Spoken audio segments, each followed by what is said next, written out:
नमो बुद्धाय नमो धम्माय नमो संघाय नमामि बुद्धं गुणसागरन्तं नमामि धम्मं सुगतेन देशितं नमामि संघं मुनिराज सावकं नमो बुद्धाय नमो धम्माय नमो संघाय। श्रद्धालु उपासक उपासिका तथा सधर्म प्रेमी महानुभावहरू, आज मिति 2078 पुष 8 गते शनिबार बिहानको 8 बजेदेखि 9 बजेसम्मको धर्मदेशना लिएर सदाझै म भिक्षु विमलो श्री सिद्धिमंगल बुद्ध विहार सिद्धिपुर साना गाउँ थसी महालक्ष्मी नगरपालिका वडा नम्बर 6 बुद्ध मार्ग ललितपुरबाट उपस्थित भइसकेको छु र देश विदेशबाट फेसबुक लाइभ धर्मदेशना सुनिरहनु हुने सम्पूर्ण श्रद्धावन्त उपासक उपासिकाहरूलाई आजको यो बिहानीमा मैत्री कामना व्यक्त गर्न चाहे। त उपासक उपासिका तथा सधर्म प्रेमी महानुभावहरू,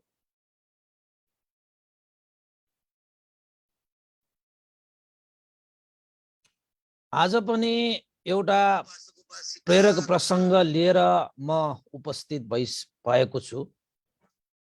सदाझै एउटा न एउटा विषयवस्तु राखेर एउटा प्रेरक प्रसंग तपाईहरुको सामुन्ने प्रस्तुत गर्ने जमर्को गरे मैले। शीर्षक राखे मृत्यु अतल सत्य। त उपासक उपासिकाहरू, जन्मेका सबै एक दिन मर्नु पर्छ, आएपछि जानै पर्छ। नित्य शाश्वत र स्थिर रहन सक्ने यो संसारमा कोही पनि छैन। यो कुरा हामीले आफ्नै आँखाले पनि देखेका छौं, कानले पनि सुनेका छौं र पढेका पनि छौं र कति कुराहरू त आफ्नै घरमा पनि विभिन्न यस्ता घटनाहरू घटेको पनि हामी देखेका छौं र समाजमा यस्ता घटनाहरू थुप्रै छन्। मै हुँ भन्नेहरू पनि आखिर त काठको मुढा जस्तै ढलेर गए, हैन? मै हुँ भन्नेहरू अन्तिमतः मसान घाटमा जलेरै गए। यही आँखाले देखे, यही कानले सुने, हैन? धेरै कुरा यस्ता छन् जुन कुराहरू हामीले जीवनमा भोग गरेका थियौं। तर मान्छेहरू कस्ता हुन्छन् त भन्दाखेरि जति सुकै मृत्यु सत्य हो भनेर सुन्दै गर्दा देख्दै गर्दाखेरि पनि उसले आफू चाहिँ कहिले मर्दैनौ कि जस्तो लाग्ने के। मर्नै नपर्ने गरी, मर्नै नपर्ने जस्तो व्यवहार गरेर हिँड्छ, बोलेर हिँड्छ, जीवन यापन गरेर हिँड्छ। मर्नु त सबैलाई छ, आएपछि जानुपर्छ, जन्मेपछि मर्नु हुनुपर्छ। यो त अटल सत्य हो। यसलाई कसले रोक्न सक्छ? कसैले सक्दैन। त उपासक उपासिकाहरू, जतिसुकै धन होस्, जतिसुकै बल होस्, जतिसुकै नाम होस्, जतिसुकै दाम होस्, जतिसुकै यस कृति फैलियोस् उसको, जीवनमा मर्नु चाहिँ पर्छ है। त्यसैले भगवान बुद्धले पनि हामीलाई सिकाउनु भएको छ, मरणानुसति। एक दिन म मर्नु पर्छ भन्ने जसले आफ्नो हृदयमा यो सत्यलाई धारण गर्दछ उसको जीवनमा कलह शान्त हुन्छ। के हुन्छ? उसको जीवनमा कलह नै शान्त भएर जान्छ। जसले आफू कहिले मर्दैनौ जस्तो ठान्छ, मर्नै पर्दैन कि जस्तो मान्छ, त्यस्ता मान्छेको जीवनमा कलह नै कलहले भरिएको हुन्छ।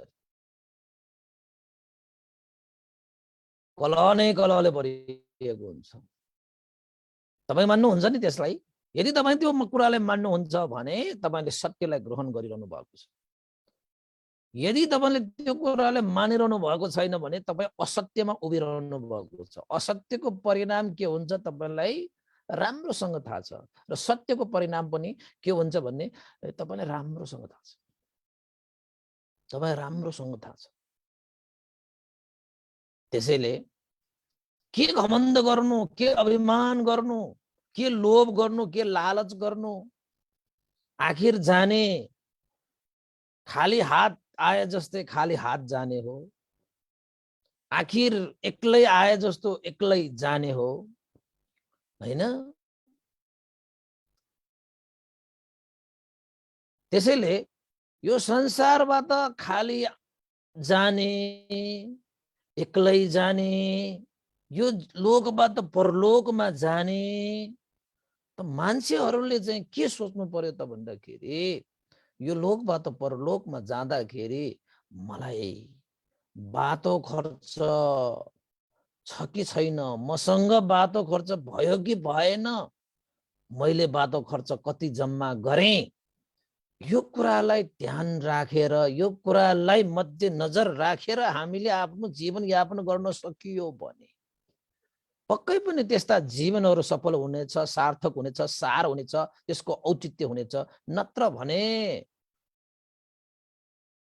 जसले आफ्नो जीवनमा यस्ता मर्नुपर्छ, खाली हात जानुपर्छ, एक्लै जानुपर्छ भन्ने सोच विचार गर्दैन, उसले देख्दा देख्दै पनि, सुन्दा सुन्दै पनि, भोग्दा भोग्दै पनि त्यस्ता मान्छेहरूले अन्तिम समयमा आँसु धर धर झार्नु सिवाय अरू कुनै विकल्पै हुँदैन। यो कुरा चाहिँ सत्य हो। त्यसैले उपासक उपासिकाहरू आजको विषय पनि यस्तै सन्दर्भमा एउटा छ।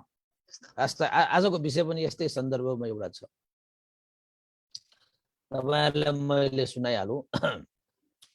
प्रसङ्ग म तपाईलाई सुनाइहाल्छु। अब तपाईलाई प्रसङ्ग सुनाउनुको अगाडि तपाईले यसो कल्पना गर्नुस् कि संसारमा कस्ता कस्ता मान्छेहरू थिए, कस्ता कस्ता बलशक्तिले सम्पन्न भएका मान्छेहरू थिए, कस्ता कस्ता ज्ञानले सम्पन्न भएका मान्छेहरू थिए, कस्ता कस्ता धन सम्पत्तिहरूले सम्पन्न भएका मान्छेहरू थिए, कस्ता कस्ता रूप सम्पत्तिले चाहिँ सम्पन्न भएका मान्छेहरू यो संसारमा थिए।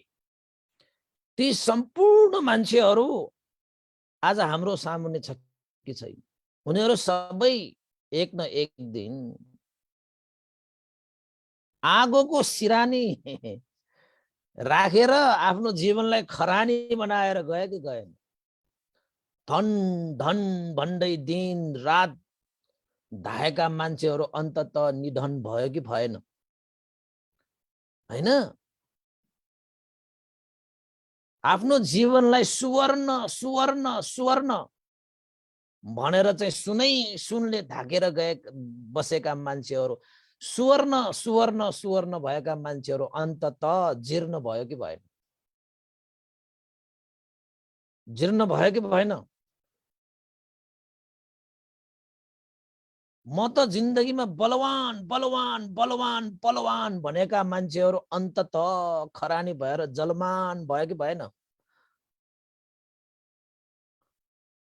अन्ततः जलमान भयो नि। कोही मान्छेहरू सदा सर्वदा यो संसारमा नित्य शाश्वत र यथा स्थितिमा रहन सक्दैन। यो संसारको नियम हो। यो अनित्य संसार हो, हैन? त्यसैले घमण्ड गरेर अभिमान गरेर कोही मान्छेहरू बाँच्छन् भने त्यही घमण्ड र त्यही अभिमानले त्यसलाई एक समयमा त्यसलाई यस्तोसँग नमज्जाले उसलाई पछाड्छ कि निर्बल काठका रुखहरू हुन्छन् त्यो आँधी आएपछि उनीहरूलाई हावाले लडाए जस्तो, बजारे जस्तो यो घमण्ड र अभिमानले उनीहरूलाई पनि त्यसरी नै बजार्नेछ, लछार्नेछ, पछार्नेछ। यो कुरालाई सबैले याद गरिराख्नु आवश्यक छ। त उपासक उपासिकाहरू म तपाईलाई एउटा चाहिँ प्रसङ्ग म सुनाइहाल्छु है। अलिकति यो विस्तृत रूपमा सुन्नु पर्ला तपाईहरुले पनि। यस्तै यस्तै कुराहरू सुनेको देखेको एउटा मान्छे थियो। उसले के सोचे, ओहो मलाई त मर्नु मनै छैन, मर्नु अगाडि त म सबै काम काजहरू सब तमाम गर्न चाहन्छु। तर मान्छेको काम भनेको कहिले सकिन्छ थाहै छैन। नमरुन्जेल हाम्रो काम सकिँदै सकिँदैन। मरेपछि पनि अर्को जन्ममा पनि फेरि त्यस्ता कामहरू त भइरहन्छ। काम बिनाको जीवन त हुँदै हुँदैन, होइन? एउटा मान्छेले मृत्युदेखि कसरी बाँच्ने, मृत्युदेखि कसरी बच्ने, मृत्युलाई कसरी छल्ने भन्ने सोच आयो। उसले सोचे मृत्यु त कालले लिन आउँछ, हैन? अब त्यो काललाई नै आफ्नो मित्र बनाइदिउँ, साथी बनाइदिउँ, पासा बनाइदिउँ मृत्युलाई नै। त्यो मान्छेले चतुर्याइमा कस्तो त भन्दाखेरि काललाई पनि साथी बनाइदियो कि मित्र बनाइदियो कि। एकदम चतुर के, एकदम चतुर। त्योसँग चतुर्याइको कुरा त गरी साध्य छैन। अब काललाई साथी बनाउन सक्ने मान्छे भनेपछि कस्तो मात्र मान्छे होला त्यो। काललाई साथी बनायो। कालले पनि के भने त भन्दाखेरि त्यो साथीलाई, काललाई साथी बनाउने त यो संसारमा कोही हुँदैन, कालदेखि त मान्छे सबै तर्सिन्छ। तर म प्रसन्न भए, हे मित्र, तिमीले त मलाई साँच्चैकै मन जित्यो, तिमीले त मलाई साँच्चैकै मित्र नै बनायो। मबाट केही त्यस्तो आशा लिएर तिमीले चाहिँ मसँग मित्रता गाँच्न आएको हो कि? भन, मैले केही सक्ने चिजहरू गरिदिउँला भनेर कालले पनि त्यो मित्रलाई भने। अब त्यो मान्छेलाई चाहिने नै त्यस्तै हो, कालसँग मित्रता गरेर उसँग फाइदा उठाउने, हैन? अनि उसले काललाई के भने त भन्दाखेरि, अब मित्रले सबलाई आफ्नै यो मृत्यु लोकबाट, हैन, मृत्यु गएर लान्छन्। अब त्यो त हुन्छ नै, तर मित्रसँग मैले के अपेक्षा गरेको त भन्दाखेरि, कति मान्छेहरू 81 मरण वरण गर्नुपर्छ, धारण गर्नुपर्छ। उनीहरूले आफ्नो जीवनमा यो गर्छु त्यो गर्छु भनिरहेका सबै कुराहरू चाहिँ पुरा नै हुँदैन। ए काल, ए मित्र, म यो चाहन्छु कि यदि मेरो पनि यो समय, यो संसारबाट बिदा हुने समय आयो भने मलाई मित्रले यो खबर गर्नु, यो पत्र कोरेर पठाउनु, हे मित्र तिम्रो चाहिँ समय आउँदैछ, बाँकी काम केही छ भने त्यो पनि पुरा गर भनेर मलाई पत्र चाहिँ पठाउनु है, ताकि म आफ्नो सन्तानहरूलाई, परिवारहरूलाई जति पनि काम काजहरू छन् ती काम काजहरू सबैले जिम्मेवारी दिएर, काम सामहरू सबैको जानकार गरेर, सबै चाजो बाजो मिलाएर म पनि बाँकी समय आफूलाई यो लोकबाट परलोकमा जानको निमित्त बाटो खर्च जम्मा गर्ने कार्यमा मैले पनि आफ्नो जीवनलाई लगाउन सकौं। त्यसैले हे काल, हे मित्र, मैले तिमीसँग अपेक्षा गर्ने भनेको यही मात्र हो कि मेरो मृत्युभन्दा पहिला नै पूर्व संकेत, पूर्व पत्र मलाई कोरेर पठाइदिनु है, यति भयो मलाई पुग्छ। अब मृत्यु नै नहोस् भन्ने त अब कसले सक्छ र? यो संसारमा मृत्यु त हुन्छ नै, यो त कसले रोक्न सक्छ र? यमराजले पठाइसकेपछि कालले त आफ्नो दूतहरू लिएर त लिन आइहाल्छ। यो त मैले सुनेको पनि छु, देखेको पनि छु, हैन? अब कति कुराहरू त आफ्नै घरमा पनि भोगेको पनि छु, कोही पनि बाँचिरहँदैन रहेछ भन्ने कुरा त थाहा छ फेरि त्यसलाई। तर उसले चाहना गर्यो कि मृत्यु अगाडि मलाई एउटा पत्र कोरेर पठाऊ, हे मित्र तिम्रो समय आउँदैछ, तिमी होशियार हुनु, जे काम गर्नु छ त्यो गरिहाल। समय कम छ र आफ्नो जीवनको लागि मार्ग प्रशस्त गर है भनेर मलाई पत्र चाहिँ कोरेर पठाउनु है मित्र भनेर त्यो मान्छेले चाहिँ आफ्नो मित्र काललाई अनुनय गरे, विनय गरे। कालले पनि मुसुक्क हाँसे, ए मित्रको त्यो इच्छा त म पुरा गरिहाल्छु नि, एउटा पत्र के मित्र, मित्रलाई म पञ्चपत्र कोरेर पठाइदिउँला। कति पत्र? पञ्चपत्र। म 5वटा पत्र कोरेर पठाइदिन्छु ल।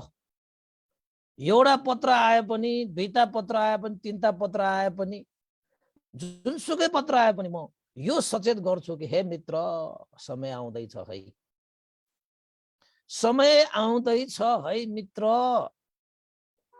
जे गर्नुपर्ने छ त्यो काम गरिहाल। यो लोकबाट परलोक जानको निमित्त बाटो खर्च जम्मा गरिहाल भनेर म पत्र पठाउँछु। एउटा होइन मित्र, म पञ्चपत्र पठाउँछु, 5वटा पत्र पठाउँछु भनेर भने। त्यसपछि त्यो मान्छे खुसी भएछ, बाबा अब त मलाई थाहा हुने भयो नि त, म मेरो मृत्यु अब त चाँडै आउँछ हुने भयो भन्ने कुरा त म पत्र पठायो भने त्यो पत्र हेरेरै म बुझ्छु। ओहो यो काललाई मित्र बनाएको त धेरै काम लाग्यो बा। अरू मान्छेले काललाई मित्र बनाउन सकेको छैन, मैले त काललाई पनि मित्र बनाएको छु। आहा बडा मजा आयो। अब त म आफ्नो मृत्युलाई पनि, मृत्युबाट पनि म डराउनु पर्ने अवस्था आयो। उसले काललाई भने मित्र भनेको त तिमी जस्तो हुनुपर्छ हैन, मृत्युको पनि पत्र कोरेर पठाउने भयो तिमीले। ठिकै छ हे मित्र, तिमीप्रति म साह्रै नै आभार प्रकट गर्न चाहन्छु, साह्रै नै आभार प्रकट गर्न चाहन्छु। अनि कालले पनि यो त मेरो नित्य कर्म हो मित्र, यसमा आभार किन, मित्रको लागि म त्यति गर्दैन र अवश्य म यो गरिहाल्छु। बरु मेरो पत्रको चाहिँ उत्तर चाहिँ दिनु है, जुन म पत्र पठाउँछु त्यो पत्रको उत्तर चाहिँ दिनु है, नबिर्सनु फेरि भनेर। ए पत्र पठाउ न, म जवाब दिइहाल्छु भनेर त्यो मान्छे र काल बीचमा चाहिँ मित्रता भएर उनीहरूको चाहिँ पत्र आदान प्रदान गर्ने, उत्तर दिने त्यो कार्यको सम्झौता जस्तै भएछ के।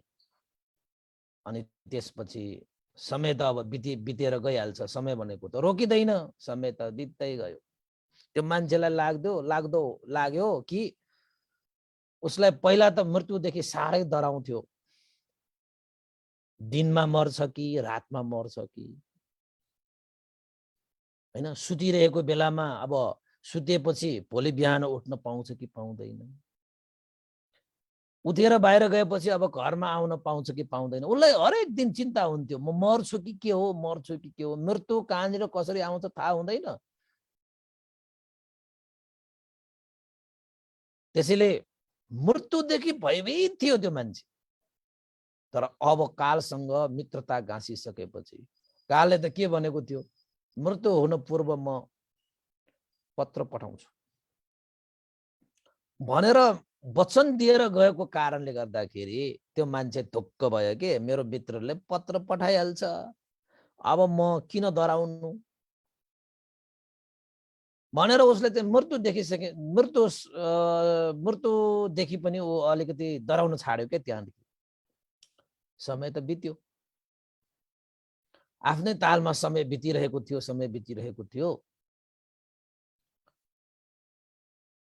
एक दिन काल त्यो मान्छे त्यो मित्रको सामुन्ने आएछ, दायाँ बायाँ हैन, जन्मराज कन्मराजहरू हैन, दूतहरू लिएर त्यो साथी कहाँ आइपुगेछ। अनि भनेछ, हे मित्र अब समय आयो, अब मित्रले जानुपर्छ, म त मित्रको समय सकिएकोले म त मित्रको बाटो हेर्न आए है, लिन आए है, ल अब तयार हुनु, जाने बेला भयो भन्न आउँछ बा मृत्युले। त समय धेरै बितिसकेको छ हैन। त्यसो भन्ने बित्तिकै त्यो मान्छे त तर्स्यो, ओहो मृत्युले लिन आयो। ऊ त झस्कियो। 81 मृत्यु आएपछि त, काल आएपछि त मान्छेहरू त झस्किहाल्छ। अब मृत्युले ल जाउँ साथी, अब त जाने बेला भयो, समय त पुरा भयो, मैले त लिन आएँ। ऊ दायाँ बायाँ दूतहरू पनि राखेर आइसकेँ, अब लिने, अब जाने बेला भइसक्यो भनेर भन्यो। त्यसपछि त त्यो मान्छे त तर्सिएको एक ठाउँमा छ, अर्को ठाउँमा उस्तो रिस उठ्यो उसलाई। उसले त काललाई चाहिँ के भन्यो त भन्दाखेरि, ओहो तिमी त 81 आयौ त, मलाई लिनको निमित्त तिमी 81 आयौ त, तिमी त कस्तो मित्र, तिमीले त मित्रको नाममा विश्वासघात गर्यौ, यस्तो पनि मित्र हुन्छ? मैले त तिमीलाई सच्चा मित्र ठानेको थिएँ, तिमी त मित्रको नाममा दाग रहेछ, दाग। अहिले 81 आएर मलाई चाहिँ मृत्यु समय भयो, ल जानु पर्यो भन्न आउने, तिमी पनि त्यस्तो पनि मित्र हुन्छ? खै तिमीले मित्रता निभाएको? तिमीले त मलाई साथ सहयोग गर्छु भनेर भनेको होइन? हे काल, तिमी मित्रको नाममा त दाग भयो, धब्बा भयो तिमी त। यस्तो पनि मित्र हुन्छ? मित्रको त कुरा गर, आफ्नो वचनको त ख्याल गर। हे काल, तिमीले भनेको थियौ नि मलाई लिन आउनु भन्दा पहिला तिमीले पत्र पठाउँछु भनेको थियो त। अब आएर न पत्र छ न सत्र छ, तिमी त 81 आएर मित्र तिम्रो समय पुरा भयो, अब जाने बेला भयो, दूतहरू पनि लिएर आए भन्न आउँछौ बा। मित्रताको कुरा त छोड, अब तिम्रो आफ्नो वचनको त ख्याल गर। हे काल, तिमीले त्यो वचन दिएको थियो कि थिएन? तिमी मेरो मित्र हो कि होइन ल भन भनेछ। त्यसपछि त्यो कालले के भनेछ, हे मित्र किन रिसाउँछौ, म तिम्रो मित्र पनि हो, मित्रता पनि म निभाइरहेको छु, र मेरो वचन मैले पत्र पठाउँछु भनेको थिएँ, त्यो पत्र पनि मैले पठाएको थिएँ, वचन त मैले पुरै गरेको थिएँ त, किन रिसाएको मित्र, यसरी नरिसाउ न भनेर कालले सम्झाए। त्यो मान्छे त झनै झस्कियो, झनै जन्गियो। कस्तो कुरा गर्छौ, अहिले त तिमी असत्य पनि भयो, झुटो कुरा पनि बोल्ने भयो, कसरी भए म तिम्रो मित्र अब यस्तो पाराले, कसरी तिम्रो वचन पुरा भयो? खै तिमीले पठाएको पत्र, तिमीले त मसँग पत्र पठाउँछु भनेको थियौ त, पत्र एउटा कुनै पनि नपठाइकन अहिले सिधै 81 आएर मित्रतामा दाग लगाउने, मित्रतामा धब्बा लगाउने, आफ्नो वचन पुरा नगर्ने असत्य झुठा भनेर चाहिँ त्यो मान्छेले चाहिँ बडा जङ्किएर त्यो काललाई पो गाली गर्न थाले त। अब कालै मुसुमुसु हाँस्यो, कालै मुसुमुसु हाँसेको ल त्यो मान्छेको त्यो मूर्खता देखेर। अनि त्यो कालले भने, मित्र तिमीले के भन्दैछौ, तिम्रो वचनहरू सुनेर त मलाई हाँसो उठ्यो। त्यो मान्छेले के भयो, हाँस हाँस, अब पागल जस्तो हाँस, तिमी पागल पनि भयो, असत्य भयो पनि भयो, झुठा पनि भयो हैन, मित्रताको नाममा दाग धब्बा भयो, वचनबद्ध नभएको काल रहेछ तिमी त, अहिले हाँस्दैछौ, पागल त भएनौ तिमी भनेर त्यो मान्छे कराउन थाले। एउटा वचनको पक्का नभएको यस्तो पनि मित्र, यस्तो पनि काल। यमराजले यस्ता व्यक्तिलाई काल बनाएर संसारको यस्तो ठुलो महान जिम्मेवारी दिएको रहेछ। एउटा सानो आफ्नो वचन पुरा गर्न नसक्ने मान्छेले अरु के नियम पुरा गर्ला र? कालले भन्यो, होइन मित्र, तिमीले मलाई यस्तो आरोप नलगाउ न। मैले आफ्नो वचन पूरा गरेको छैन, मैले आफ्नो मित्रता पूरा गरेको छैन। म सत्यमा छैन। मैले त सारा मित्रता पनि पूरा गरेको छु, वचन पनि पूरा गरेको छु, सत्यमा नै बसेको छु। यस्तो आरोप नलगाउनु मित्र भनेर भनेको त मान्छेले भने खोइ, मैले भनेको थिएँ नि मित्रताको नाममा मलाई मृत्यु हुनु अगाडि मलाई पत्र कोरेर पठाऊ भनेर भनेको, खोइ पत्र, खोइ वचन तिम्रो पुरा। भनेपछि कालले भने, हे मित्र, मैले त एउटा मात्रै पत्र होइन पञ्चपत्र पठाएको थिएँ त। पञ्चपत्र 5-5वटा मैले पत्र कोडेर पठाएको थिएँ। तर मित्र, तिमीले मलाई एउटै पत्रको पनि जवाफ दिएन, एउटै पत्रको पनि जवाफ दिएनौ। खोइ मलाई पत्रको जवाफ दिएको। मान्छेले भने, कहाँबाट पत्र पठाउँछ तिमीले, त्यस्तो छुथु कुरा बोल्ने? खोइ पत्र, कहाँ छ पत्र, कुनै प्रमाण छ पत्र पठाएको तिमीले भनेर मान्छे त जागा जाग। त्यसपछि त्यो कालले के भने, मित्र, त्यसको प्रमाण पनि म तिमीलाई दिन्छु। मान्छेले भने, हेरौ न त त्यसो भए के रहेछ त, कुन चाहिँ रहेछ तिमीले, के छ प्रमाण, तिमीले पत्र पठाएको प्रमाण के छ? कालले भने, मित्र, मैले एउटा होइन 5वटा पत्र पठाएको थिएँ। सबभन्दा पहिलो पत्र, अहिले पनि ती सबै पत्रहरू तिमीसँग यथावत नै छ। मसँग छ रे, कहाँबाट हुन्छ मसँग पत्र, के छ मसँग पत्र? कराउन थाले।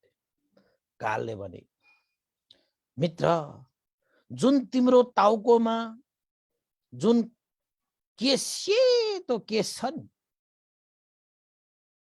जुन कालो केस अहिले सेतो भइसकेको छ नि, त्यो मेरो पहिलो पत्र थियो। मैले पत्र पठाएँ, कालो केसलाई सेतो बनाएर पत्र पठाएँ। मित्र, समय आउँदैछ है, जे गर्नुपर्छ त्यो गरिहाल। मनुष्य जीवनलाई सार बनाउनको निमित्त तिमीले जे गर्नु छ त्यो गरिहाल है, समय अब धेरै छैन। तर मित्र, तिमीले त्यो कालो केसलाई जुन सेतो बनाए, त्यो सेतो केसलाई तिमीले कालो रंग लगाउँदै त्यो मेरो पत्रलाई पनि छोपेर पठाइदियो। तिमीले त्यो पत्रको कुनै उत्तरै दिएनौ। कपास जस्तो टाउको सेतो भएर आउँदाखेरि पनि तिमीले त्यो केसलाई कालो रंग लगाउँदै सेतो भएर आएको विषयलाई पनि तिमीले कालै बनाएर पठायौ। त्यो मेरो पहिलो पत्र थियो मित्र। तर मित्र, तिमीले त्यो पत्रको कुनै मलाई उत्तरै दिएन। मैले उत्तर पाइन, तर मित्रको नाममा मैले कुनै गुनासो पनि गरिन, कुनै दुखेसो पनि पोखेन। ठिकै छ, मेरो मित्रलाई म अर्को पत्र कोरौँला भनेर मैले दोस्रो पत्र कोरे। दोस्रो पत्र मैले चाहिँ के कोरे त भन्दाखेरि, आँखा पनि अलिकति धमिलो बनाए, आँखा अलिक कमजोर बनाए। तर मित्र, तिमीले दोस्रो पत्रको पनि मलाई उत्तर दिएनौ। आँखा कमजोर भएको त्यो आँखामा ठुला ठुला ग्लासहरू लगाएर तिमीले चाहिँ यो संसारलाई हेरिरह्यौ, संसारलाई हेरिरह्यौ। कमजोर भएको त्यो आँखाले अझै पनि यो संसारलाई हेर्नको निमित्त, यो सांसारिक विषयहरूमा चाहिँ तिमीले चाहिँ भुल्नको निमित्त आँखामा ठुल्ठुला मोटा मोटा सिसाहरू राखेर अझै संसारलाई हेर्दै गर्यो। आँखा एकचोटि बन्द गरेर आफूलाई हेर्ने प्रयास तिमीले कहिले गरेनौ? आँखा त धमिलो भइसक्यो, यो संसारलाई हेर्न पुग्यो, अब आफूलाई हेर। दोस्रो पत्र थियो मेरो। त्यो दोस्रो पत्रको पनि मित्रले मलाई कुनै जवाफ दिएन।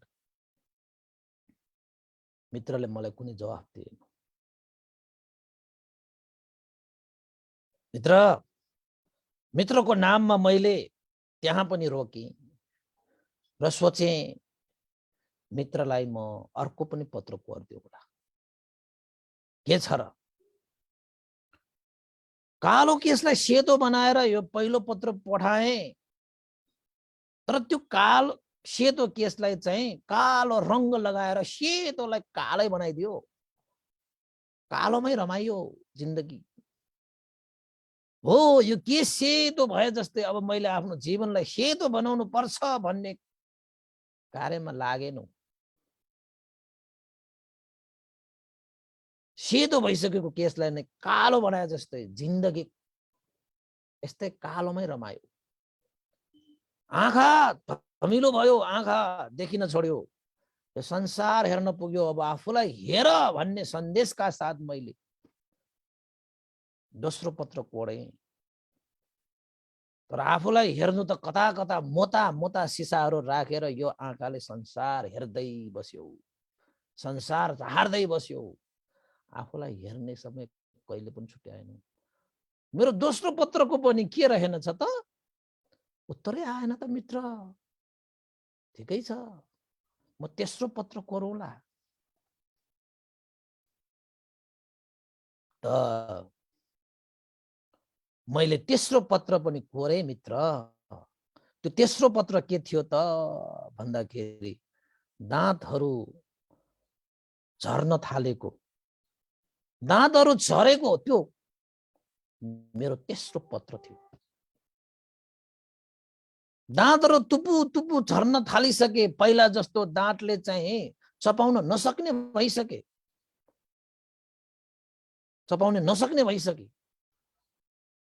तर जति सुकै दाँत झरे पनि मित्र तिमीले नयाँ नयाँ सुनका दाँतहरू, हैन, चाँदीका दाँतहरू राखी राखी यो संसारमा भएका विभिन्न स्वादहरूमा फुलेर खाँदै खाँदै खाँदै खाँदै यो संसारिक स्वादमा तिमी भुलेरै बसिरह्यो।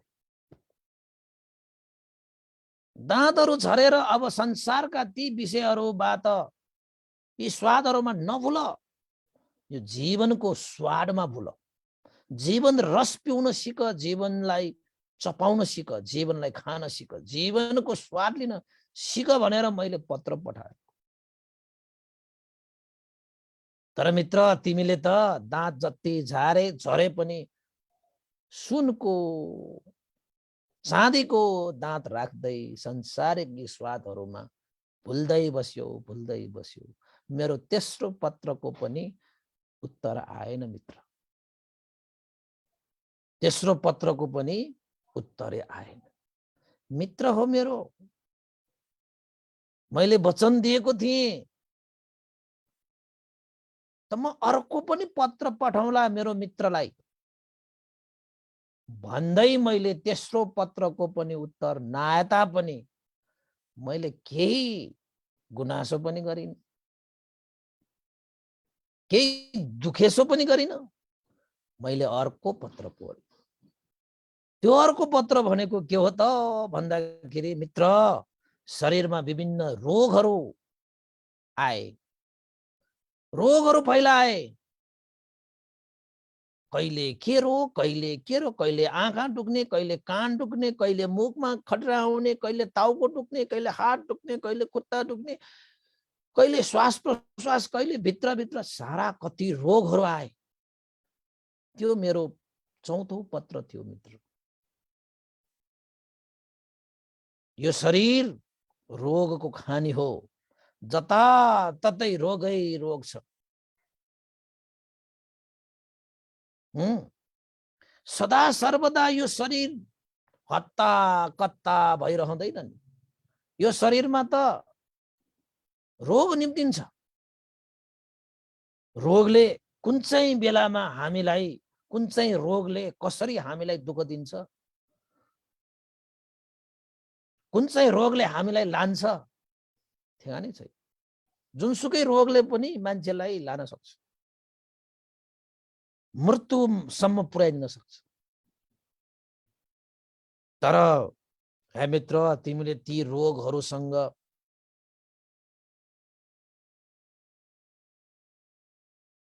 रोगले भरिएको यो शरीरमा पनि तिमीले यो खायो त्यो खायो, यो शरीर त रोगै नभएको जस्तो गरी तिमीले चाहिँ हाँसै खेली रमाई मोज मस्ती रसरङ्ग काम गुणमा आसक्त भएर हिँड्यौ तिमी।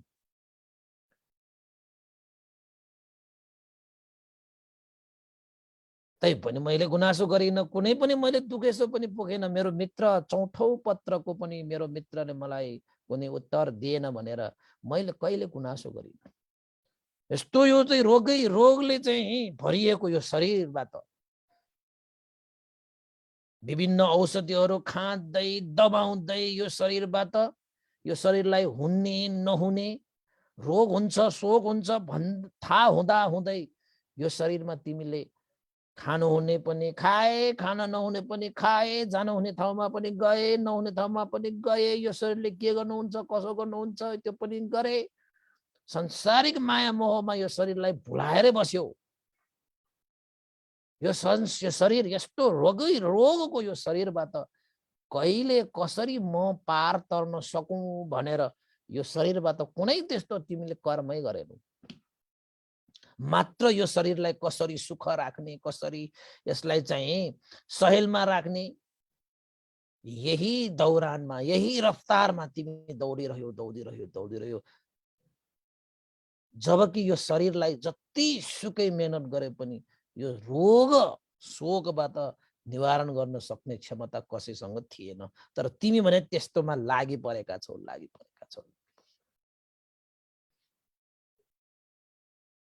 रोगहरू आए, यो खाए त्यो खाए हैन, रोगलाई दमन गर्न भन्दै खाउँदै, तर एकपछि अर्को रोग त आउँदै गए। यो संसारमा आइसकेपछि यो शरीर भनेकै रोगको खानी हो। रोगबाट पूर्ण निवारण कोही पनि हुन सक्दैन। जुनसुकै रोगले आखिर सबैको एक दिन अन्त आउने हो। त्यसैले यो रोगको खानी यो शरीरबाट कहिले यो शरीरै हामीले ग्रहण गर्न नपर्ने गरी, रोगै ग्रहण गर्न नपर्ने गरी यो शरीरबाट त्यस्ता कर्महरू गरौँ जुन कर्मले यो शरीर नै धारण गर्न नपर्ने त्यस्तो कर्म गर है भनेर मैले तेस्रो पत्र पनि कोरेर पठाएको थिएँ। मित्र खोइ तिमीले त्यस चौथो पत्र मैले कोरेर पठाएको थिएँ, त्यो चौथो पत्रको पनि मित्रले मलाई कुनै जवाफै दिएन।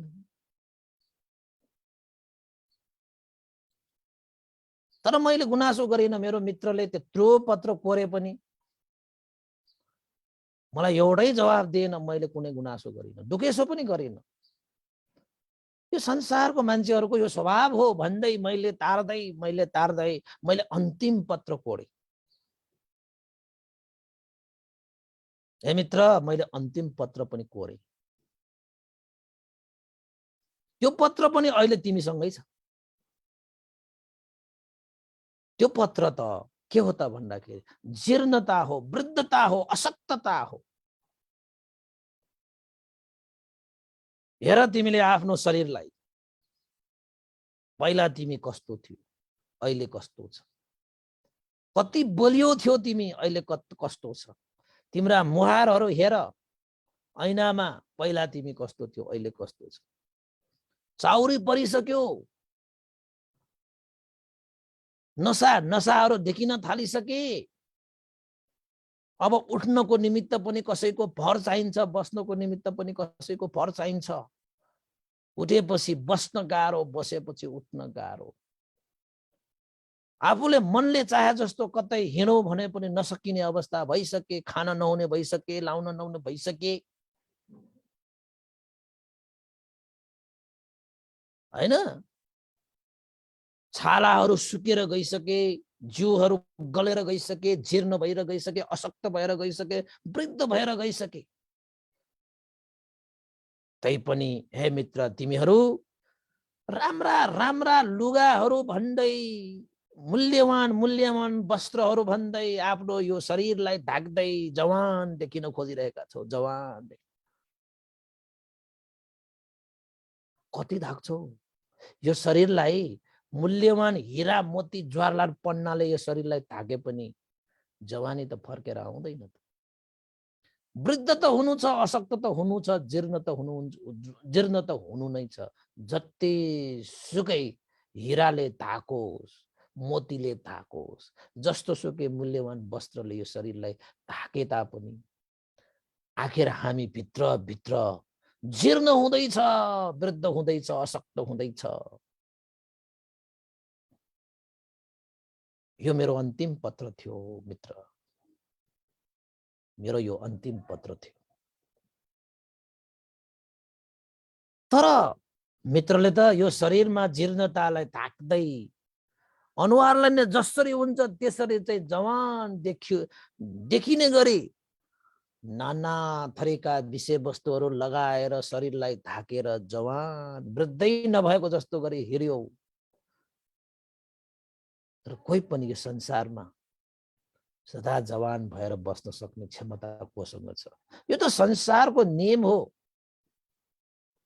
नित्य, शाश्वत र स्थिर को हुन सक्छ, कसरी हुन सक्छ?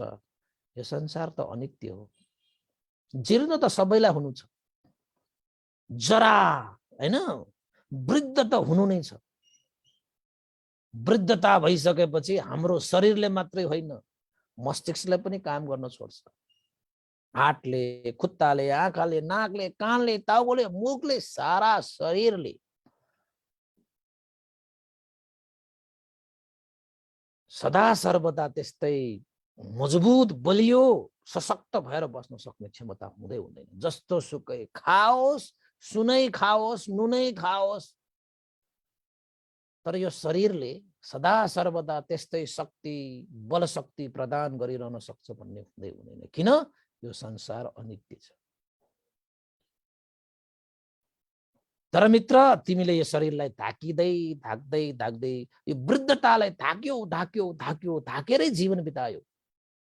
खोइ मेरो पत्रको खोइ उत्तर पठायो? यो सारा पत्रहरू तिमीसँगै छ। हेर टाउकोमा सेतो कपाल छ कि छैन? आँखामा हेर, आँखाले कति देखिन्छ अहिले, ढलमलिसक्यो, चस्मा लाउनु परिसक्यो, चस्मा नलाए पनि यहाँ लेन्स राख्नु परिसक्यो, अगाडिको चिजलाई पनि थम्याउन गाह्रो भइसक्यो। त्यो दृष्टि अब धमिलो हुन थालिसक्यो। छ कि छैन? त्यो पत्र पनि तिमी साथीसँग अहिले, मित्रसँग अहिले पनि छ। दाँत हेर, दाँत पहिला जस्तो तम्म मिलेको दाँतहरू छैन, कति झरिसक्यो। अब त्यो नक्कली दाँतहरू राखेर यो सांसारिक स्वादहरूलाई खाँदै बस्नु कतिको जायज कुरा हो? त्याग्ने बेला भइसक्यो, अहिलेसम्म पनि खाँदैछ खाँदैछ खाँदैछ खाँदैछ। यो स्वाद, त्यो स्वाद, यो खायो, त्यो खायो। जिन्दगीमा यसो कति खाएर आए। धर्मको रसपान, धर्मलाई चपाउनु पर्यो। खोइ मलाई पत्र पठायो। हेर, रोगले भरिसक्यो शरीर, रोग नभएको ठाउँै छैन। तैपनि नाना थरीका औषधि खाएर त्यो रोगलाई दमन गर्छु भन्दै हिँडेको छ। यो पछि अर्को रोग आएको छ। सारा रोगलाई जितेर कसले जान सक्छ? त्यो पत्र पनि छ कि छैन मित्रसँग? अहिले जीर्ण भइसक्यो। हेर त आफ्ना हातको नसाहरू हेर, अनुहार हेर, कति चाउरी परिसक्यो, सारा जीर्ण भइसक्यो। त्यो पत्र पनि छ कि छैन मित्रसँग?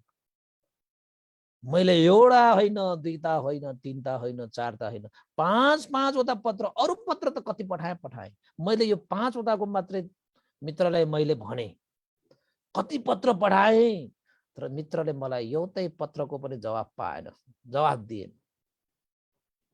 त मलाई भन्दै छौ मित्र, तिमी त मित्रताको नाममा टब्बा हौ, मित्रको नाममा ढोका दियौ तिमीले, वचनको पक्का नभएको मित्र यस्तो पनि मित्र हो भनेर मलाई असत्य झुठा भनेर भनिरहेका छौ। यही कुरा मैले चाहिँ साथीलाई भनेको भए, मित्रलाई भनेको भए के हुन्थ्यो? मलाई तिमीले उत्तर दिनु पर्थ्यो। खोइ दिएको उत्तर? मैले त्यत्रो पत्र पठाए, खोइ पत्र हेरेको? प्रमादी भएर यो संसारिक माया मोहमा बाँधिएर यत्रो समय बितायो तिमीले, यत्रो समय बितायो। यत्रो समयमा एकछिन पनि तिमीले म मर्नुपर्छ है, म खाली आएको खाली जानुपर्छ है, म एक्लै आएँ एक्लै जानुपर्छ है, म यो लोकबाट परलोक जाँदाखेरि मैले बाटो खर्च लिएर जानुपर्छ है भनेर एक सेकेन्ड पनि मित्रले सोच्ने समय निकालेन। मलाई मित्रताकोमा घात गर्ने, मित्रताको विश्वासघात गर्ने, धब्बा हो, असत्य हो मलाई भनिरहेका छौ। हे मित्र, अहिले पनि तिमी गलत, अहिले पनि तिमी गलत छौ, अहिले पनि दिन्छौ। मेरो पत्रहरू त अहिलेसम्म पनि प्रमाणको रूपमा तिमीसँगै छ त। हेर त, आफूलाई एकचोटि हेर त भनेपछि त त्यो मान्छेले साँच्चैकै त्यो हेरेको त साँच्चै हो त। कालो केस पनि सेतो भइसक्यो, तै पनि कालोको कालो बनाउनै हिँडिरहेको छ त्यो मान्छे। हामी सेतो मनै पराउँदैनौँ, कालै मात्रै मन पराउँछ। जिन्दगीमा कालै मन पराएर हिँडिरहेका छौँ। आँखाले यो संसारलाई हेर्न पुगिसकेको हो। अब कति हेर्नु, आफूले आफूले कहिले हेर्नेसम्म पनि फुर्सद छैन। संसारलाई हेर्नुको निमित्त नै हामीले यो आँखाको लागि खोलेको छ, खोलेको छ। एकचोटि आँखा चिम्म गरेर आफूलाई एकचोटि हेर्ने समय पनि छैन। दाँतले चपाएको छ, खाएको छ, खाएको छ, दाँत झरे पनि फेरि दाँतहरू नक्कली राखी राखी चपाई चपाई खाएको छ, खाएको छ, कहिले भेट परेको छैन।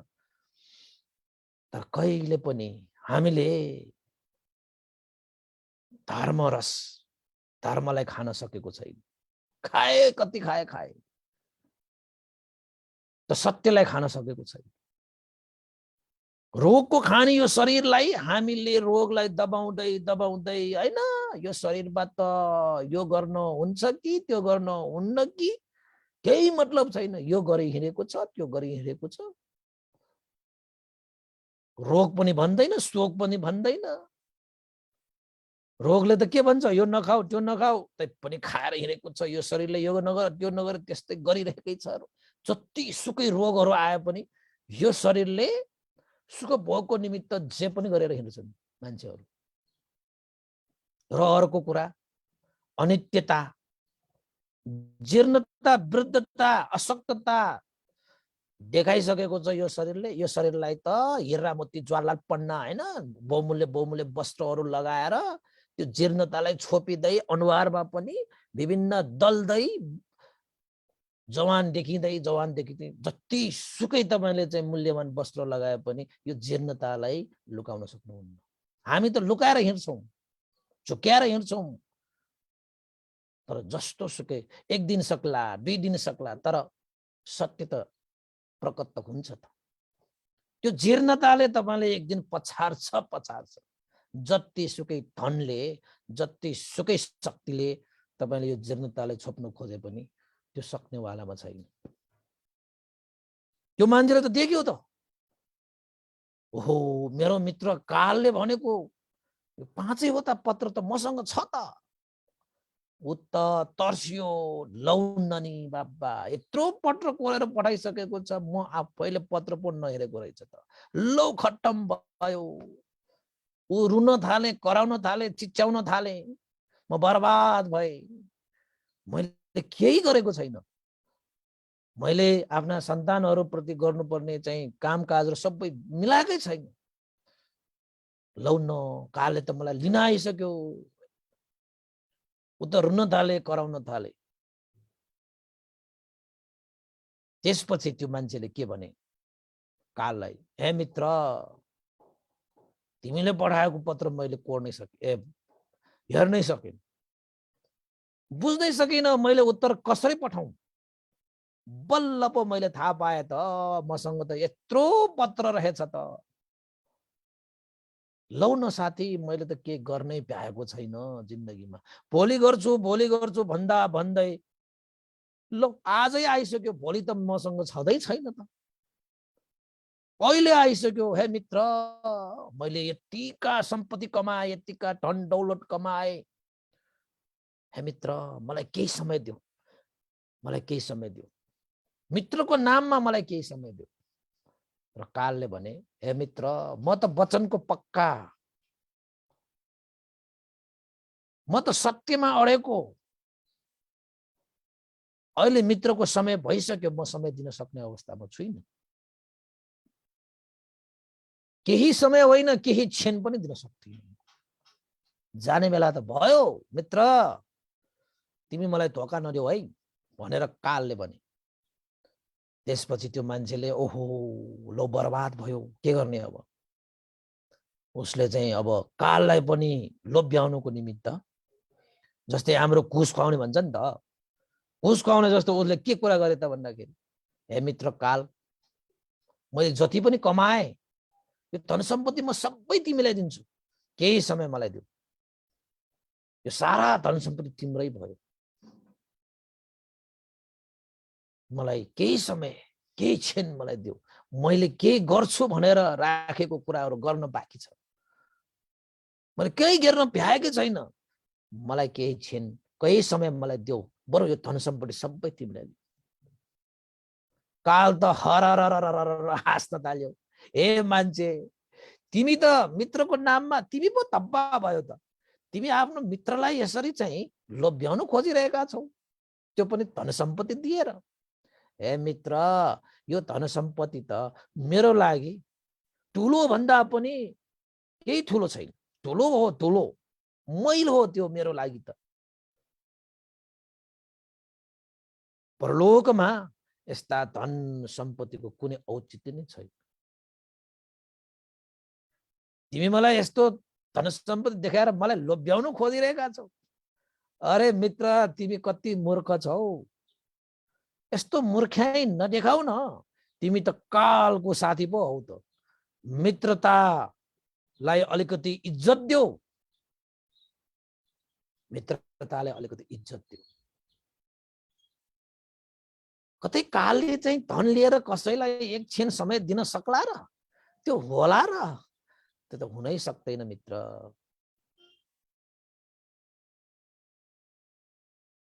यस्तो असत्य काम गर्नु त के सोच्दा पनि नसोच।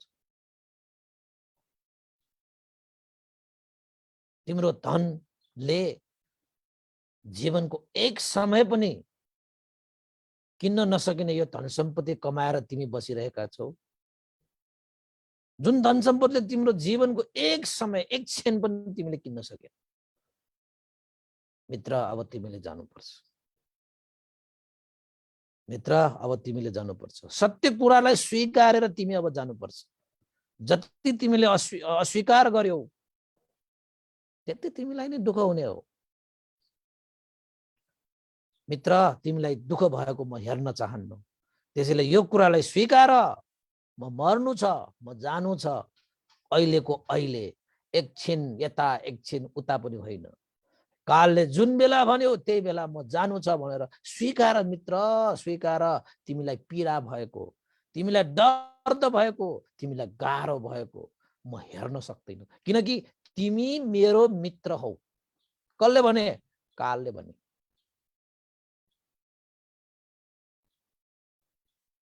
त्यसपछि त्यो मान्छे, कालको मित्रले के सोचे, ओहो, जिन्दगीभर मैले यत्रो कमाए, जीवनको एक क्षण पनि मैले चाहिँ किन्न नसकेको यो धन सम्पत्ति कमाएर म बसिरहेको रहेछु। पुरपुरोमा हात राखेर भयो बा, अब मैले यो मृत्युलाई नै स्वीकार्नुपर्छ। कमसे कम मेरो मित्रलाई, मलाई दुःख भएको, पीडा भएको, असह्य वेदनाहरू देखेर उसलाई दुःख नहोस्।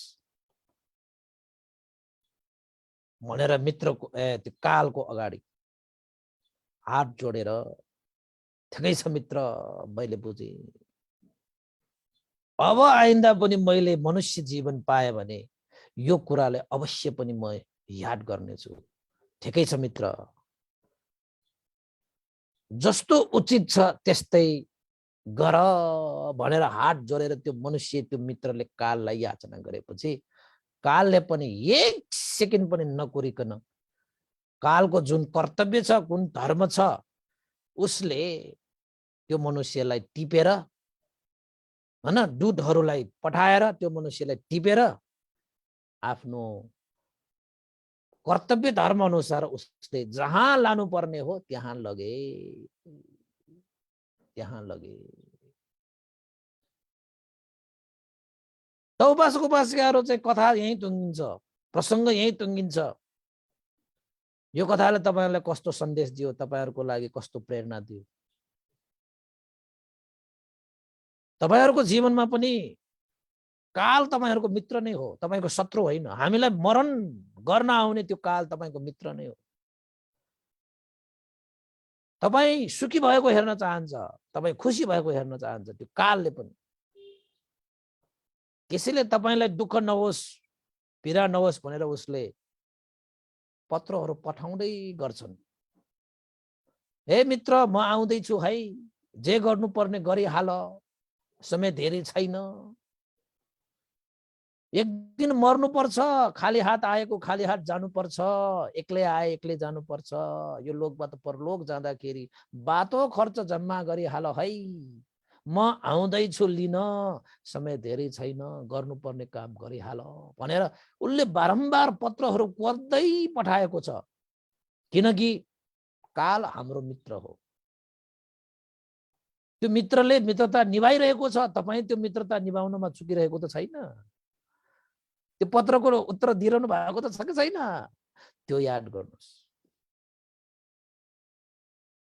तपाईँको सारा जीवनको धन पुँजीले पनि तपाईँले एक क्षण पनि आफ्नो जीवन किन्न सक्नुहुन्न। त्यस्ता विषयहरूमा हामी आसक्त भएर जीवन बर्बाद गर्छौँ। अन्तिम समयमा आएर म यो धन सम्पत्ति सबै दिन्छु, मलाई एक क्षण देऊ न भनेर हात जोड्नुपर्ने अवस्था कसैलाई नआओस्। समय छँदै गर्नुपर्ने कामहरू सबै तमाम गरिसकेपछि काल मित्रले मित्र जाऊँ भन्यो भने ओहो मित्र आयो, जाऊँ न त जाऊँ भनेर चाहिँ कालसँग मित्रता सहित मित्रवत रूपमा चाहिँ उसँगै जान सकोस्। त्यसैले उपासक उपासिकाहरू, जीवनको कुनै पनि ठेगान छैन, हैन? हाम्रो परिवार, हाम्रो सम्पत्ति, हाम्रो जीवन कस्तो हुन्छ, के हुन्छ, त्यो अनिश्चित छ। तर मृत्यु तपाईको जीवनमा निश्चित छ, आउँछ आउँछ। त्यो नआइकन त तपाईको जीवन सुरु नै हुँदैन, हैन? निर्वाण नपुगेसम्म त तपाईको जीवन फेरि फेरि सुरु हुँदै जाने हो त्यो मृत्यु भनेको।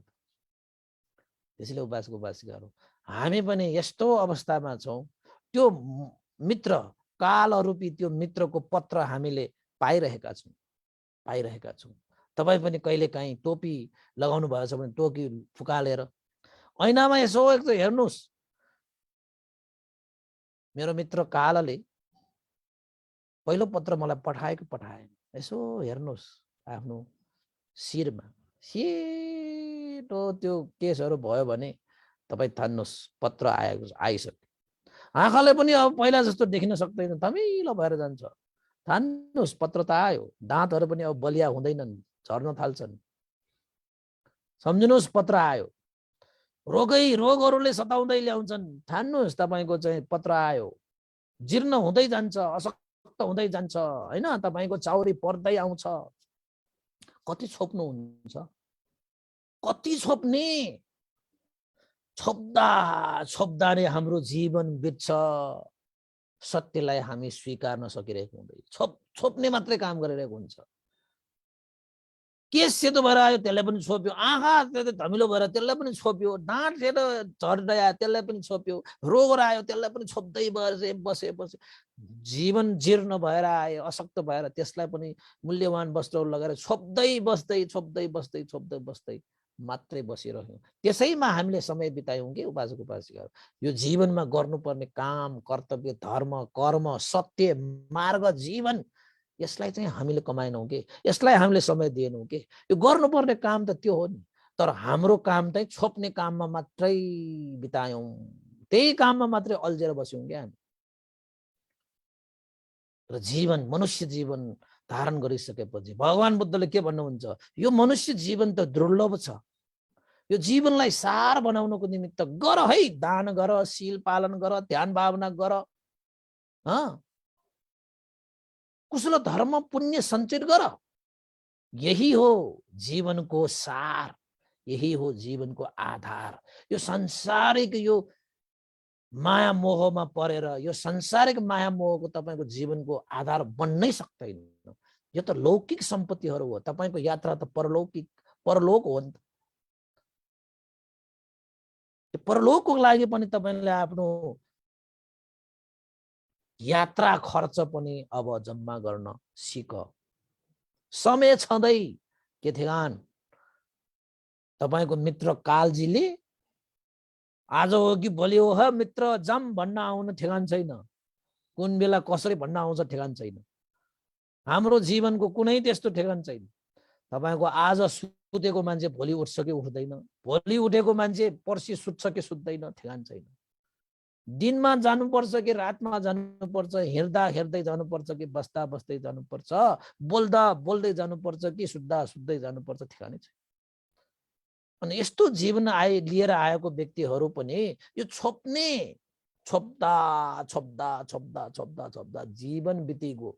तर जीवनमा गर्नुपर्ने जुन धर्म छ, जुन कर्म छ, जुन मार्ग हिँड्नु पर्ने छ, जीवनलाई बुझ्नु पर्ने छ, त्यसलाई भने हामीले समय दिँदै दिएनौँ। त्यसैले उपासक उपासिकाहरू अहिले हामीसँग जुन समय छ यसलाई सदुपयोग गरिहालौँ। ठेगान छैन, जीवनको कुनै ठेगानै छैन, गर्नुपर्ने काम गरिहालौँ। ढिला सुस्ती गर्नुभयो भने तपाईँ धुरु धुरु रोएर पनि त्यो तारेर तर्दैन त्यो भन्छ नि त, त्यो तर्दै तर्दैन। त्यो त सबैले स्वीकार्नै पर्छ हैन। त्यसैले उपासक उपासिकाहरू मृत्यु अतल सत्य हो, यो जुनसुकै समयमा पनि आउन सक्छ। त्यसलाई यो नआउँदै गर्दै नआउँदै खेर मृत्युलाई पनि स्वीकार्न सक्ने क्षमता वृद्धि गरी राख्नु नै बुद्धिमत्ता हुन्छ।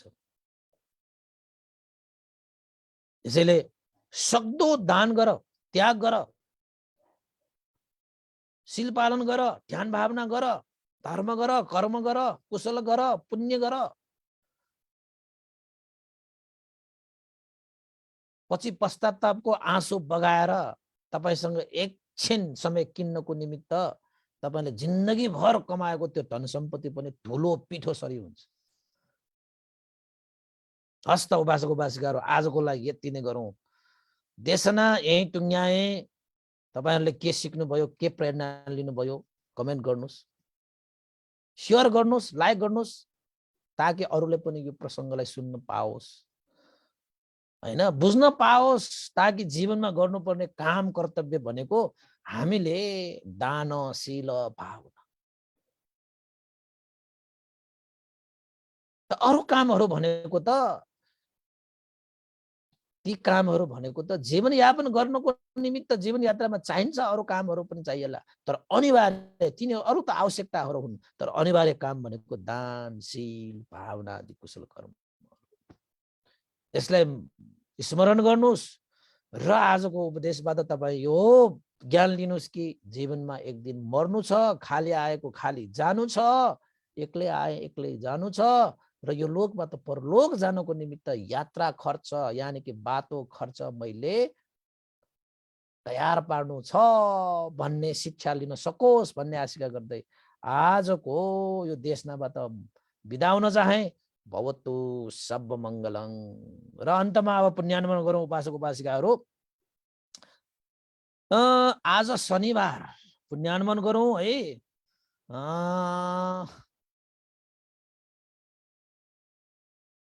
र यो पुण्यको अनुभवले तपाईँहरू शनिबार आज बिजी पनि हुनुहुन्छ होला, व्यस्त पनि हुनुहुन्छ होला। तैपनि फेसबुक लाइभमा जोडेर तपाईँले चाहिँ प्रत्यक्ष अप्रत्यक्ष फेसबुक सुन्नुभयो र दिनानुदिन यसरी साथ सहयोग दिइरहनु भएको छ। त्यसैले तपाईँहरूको यो साथ सहयोगले चाहिँ दिनानुदिन यो देश नगर्ने ऊर्जा शक्ति पनि वृद्धि भइरहेको छ। सुन्दै गर्नुहोला, हरेक बिहान 8 बजेदेखि 9 बजेको धर्मदेशना यसरी नै फेसबुकमा निरन्तर आइरहेको छ।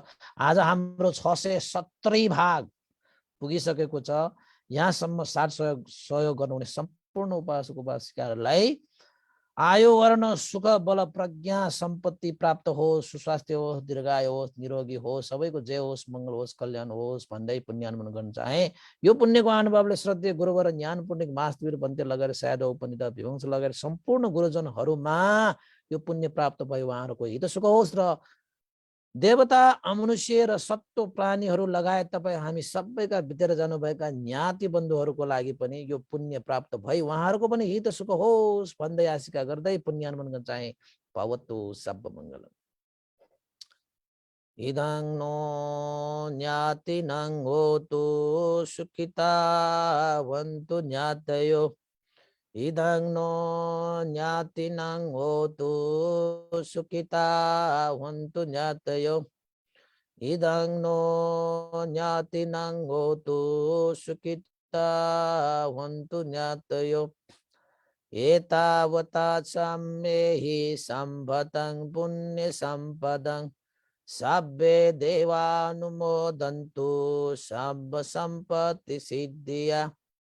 एतावता सम्मेहि सम्भतं पुण्य सम्पदं सब्बे सत्तानुमोदन्तु सब्ब सम्पत्ति सिद्धिया। एतावता सम्मेहि सम्भतं पुण्य सम्पदं सब्बे भूतानुमोदन्तु सब्ब सम्पत्ति सिद्धिया। साधु साधु साधु। भवतु सब मङ्गलं। सबैको जय होस्, मङ्गल होस्, कल्याण होस्। सबैलाई साधुवाद।